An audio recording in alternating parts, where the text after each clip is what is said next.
Les murs de mon appartement tremblaient encore des cris de la veille, une symphonie chaotique de ceux qui avaient tout perdu. C'était comme si le monde entier s'effondrait, et je n'avais que mes mains pour reconstruire. Alors que je fouillais dans les débris de ma vie passée, j'ai trouvé une vieille boîte de souvenirs d'enfance.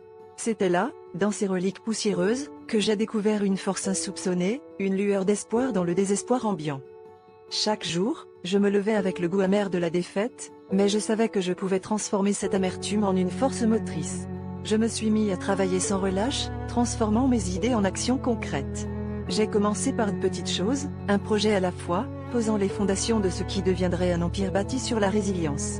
Les échecs passés devenaient des leçons précieuses, des pierres angulaires de ma nouvelle réalité. Peu à peu, ces efforts ont commencé à porter leurs fruits. Les portes que j'avais cru fermées à jamais s'ouvraient, et des opportunités insoupçonnées se dessinaient à l'horizon. Mon monde, autrefois réduit en cendres, renaissait de ses propres ruines. À chaque étape, je trouvais une motivation renouvelée dans le regard des gens que j'aidais à se relever eux aussi. Ensemble, nous reconstruisions un avenir meilleur. Aujourd'hui, en regardant le chemin parcouru, je réalise que la véritable force réside dans notre capacité à transformer la douleur en pouvoir, l'échec en succès. Ce voyage de la tragédie au triomphe m'a appris que même les rêves les plus brisés peuvent être recollés pour former un chef-d'œuvre.